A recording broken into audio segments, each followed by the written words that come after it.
In this lecture, we will discuss about the trade payable turnover ratio, which is the third part of the turnover ratio. And this ratio indicates the relationship between the credit purchase and the average trade payable during the year. हमने trade receivables के अंदर क्या सीखा था कि जो ratio था वो ये इंडिकेट करता था कि that what is the relationship between the credit sale and the average trade receivable. यहाँ पर इसका क्या है, ऑपोजिट है.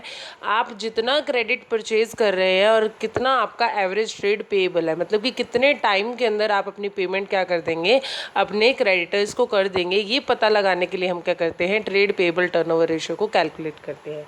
तो इसका ऑब्जेक्टिव और सिग्निफिकेंस क्या है? The ratio indicates the speed with which the amount is being paid to the trade payables, कि आप ट्रेड पेएबल्स को कितनी जल्दी जो है वो आप अपना अमाउंट क्या कर देंगे, पे कर देंगे. ये पता लगाने के लिए आप क्या करते हैं, ट्रेड पेएबल टर्नओवर रेशियो को कैलकुलेट करते हैं. Now trade payable includes creditors. इस ट्रेड पेएबल के अंदर कौन कौन सी चीज़ें इंक्लूड होती हैं? Creditors and bill payable. Creditors and bill payable, ये दोनों चीज़ें क्या होती हैं, इसके अंदर इंक्लूडेड होती हैं. So what is the formula of the trade payable turnover ratio? Trade payable turnover ratio का जो फॉर्मूला है वो क्या है, नेट क्रेडिट परचेज, कि कितना क्रेडिट पे आपने परचेज किया है divided by average trade payable, और कितना एवरेज ट्रेड पेएबल है. ये पता लगाने के लिए हम क्या करेंगे, एक क्वेश्चन सॉल्व करते हैं. Calculate the trade payable turnover ratio, जिसमें आपको क्रेडिट परचेज दे रखा है, परचेज रिटर्न दे रखा है, opening creditors, closing creditors, opening bill payables and closing bill payables. आपको ये दे रखा है, and you have to calculate the trade payable turnover ratio. तो वो हम किस तरह से कैलकुलेट करेंगे, let's just check. Trade payable turnover ratio is to be calculated by net credit purchase divided by average creditors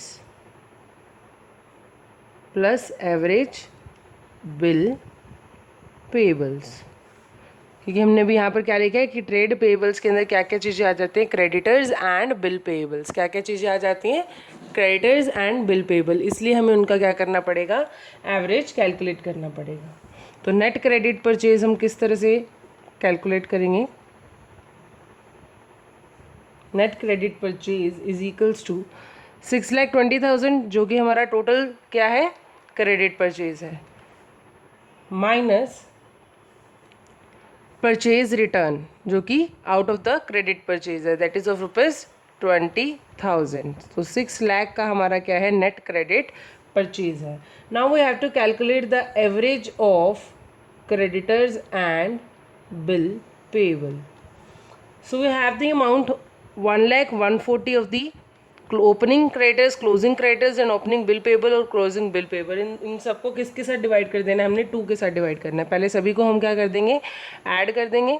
1 lakh और 1,40,000 प्लस 25,000 प्लस 35,000. और अब हम इसे क्या कर देंगे, डिवाइड बाय 2. तो इसकी अमाउंट कितनी आ जाएगी हमारे पास, 1,50,000. So we have the value of the net credit purchase and the average creditors and bill payables. So इससे हमारा क्या निकल आएगा, trade payable turnover ratio. trade payable turnover ratio जो हमारा आएगा वो कितना आएगा, 6 lakh divided by 1,50,000 is equals to 4 times. This is how we calculate the trade payable turnover ratio. Now here we will solve the next question. और इसमें क्या है कि एवरेज पेएबल पीरियड हम किस तरह से कैलकुलेट करते हैं. एवरेज पेमेंट पीरियड हम कैलकुलेट करने के लिए हम क्या करते हैं, 365 डेज जितना भी हमारा क्या है डेज हैं ईयर के, divided by the trade payable turnover period. कितना पीरियड हमारा वहाँ पे कितना आया था, 4 टाइम्स. तो मतलब 4 टाइम्स क्या हो जाएगा, डिवाइड हो जाएगा इसके साथ. तो एवरेज पेमेंट पीरियड क्या है, trade payable turnover ratio could be converted into the average payment period which indicates the period that which is normally taken by the firm. मतलब कि फर्म इतना पीरियड, इतना टाइम तो लेगी ही पेमेंट करने के लिए. तो वो टाइम निकालने के लिए हम क्या करते हैं, एवरेज पेमेंट पीरियड को कैलकुलेट करते हैं. तो किस तरह से हम कैलकुलेट करेंगे, देखो कि ट्रेड रिसीवेबल्स टर्नओवर रेशियो के अंदर हमारा क्या था कि डेटर्स और ट्रेड बिल रिसीवेबल्स था। यहाँ पर हमें इसके अंदर से हमें क्या क्या चीज़ें कैलकुलेट करनी है इस क्वेश्चंस में, क्या trade receivable turnover ratio, average collection period देखना है, ट्रेड पेएबल टर्नओवर रेशियो और एवरेज पेमेंट पीरियड। मतलब कि चारों की चारों चीज़ें हम इसी एक क्वेश्चन के अंदर सीखेंगे। वो क्या होगा, देखो ट्रेड रिसीवेबल टर्नओवर रेशियो के अंदर हम क्या करेंगे, क्रेडिट रेवेन्यू फ्रॉम ऑपरेशन, कितना हमारा सेल है, divided by debtors plus bill receivable. जिस तरह से वहाँ पर हम क्रेडिटर्स प्लस बिल पेएबल करते थे, यहाँ पर हम क्या करेंगे, डेटर्स प्लस बिल रिसीवेबल्स करेंगे। यहाँ पर हमारी जो टोटल क्रेडिट सेल्स है, रेवेन्यू फ्रॉम ऑपरेशन जो है वो कितना है, 3 crore and 60 lakh, 3 crore and 60 lakh divided by 40, जो हमारे डेटर्स हैं 40 लाख, प्लस बिल रिसीवेबल कितना है हमारा 8 lakh is equals to 7.5 times. This is how we calculate the TR, total receivable turnover ratio. Now we have to calculate the average collection period, and for calculating the average collection period हम क्या करेंगे, हमारा जो ये amount है उसको 365 के साथ डिवाइड कर देंगे, 7.5 जो कि 49 डेज़, मतलब कि एक फर्म 49 डेज़ तो लेगी ही लेगी एवरेज कलेक्शन पीरियड के अपने डेटर से पैसा कलेक्शन पीरियड का। नाउ ट्रेड पेएबल हम किस तरह से कैलकुलेट करेंगे, credit purchase divided by creditors plus bill payable.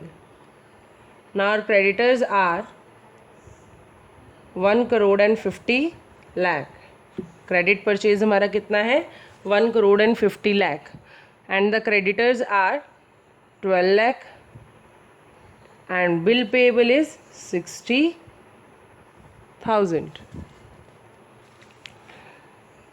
So the amount is 11.9 times, मतलब कि हमारा क्रेडिट परचेज क्रेडिटर्स और बिल पेएबल से 11.9 टाइम्स क्या है, ज़्यादा है। तो अब हम यहाँ पे एवरेज पेमेंट पीरियड देखेंगे, and for calculating the average payment period 365 के साथ हम क्या कर देंगे, इसको डिवाइड कर देंगे 11.9 को, तो तब हमारी वैल्यू कितनी आएगी, 31 डेज़ की। आपको एटलीस्ट 31 डेज़ तो लगेंगे ही वो पेमेंट को पूरा करने के।